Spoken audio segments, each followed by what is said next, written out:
Every burden in your heart, మీ హృదయములో ఉన్న ప్రతి భారం right now place it at the feet of Jesus. ఇప్పుడే వాటిని యేసు పాదముల చెంత ఉంచండి. He is just asking you, what do you want, my dear son? ఆయన అడుగుతున్నాడు, నా ప్రియ కుమారుడా, నీకేం కావాలి? I don't want your silver or your gold. నీ వెండి బంగారాలు నాకు వద్దయ్యా. I don't want to know about your status or where you came from. నువ్వు ఎక్కడి నుంచి వచ్చావో, నీ స్థితి ఎలా ఉందో అది కూడా నాకు అవసరం లేదు. He is just asking for your heart. ఆయన మీ హృదయం కోసమై అడుగుతూ ఉన్నారు. He is asking what is in your heart. మీ హృదయంలో ఏమున్నది అని అడుగుతూ ఉన్నారు. Tell me, my dear child. నా ప్రియమైన బిడ్డ, నాకు తెలియచేయండి.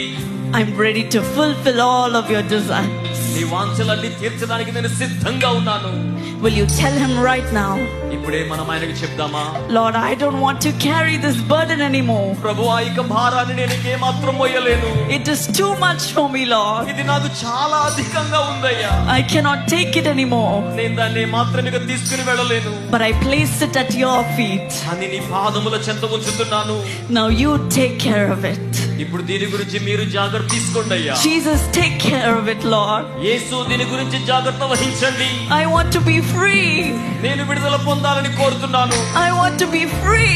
నేను విడుదల పొందాలని కోరుతున్నాను. He will break all the bondage in your life right now. ఆయన ఇప్పుడే మీ జీవితంలో బంధకాలన్నీ బ్రద్దలు చేయన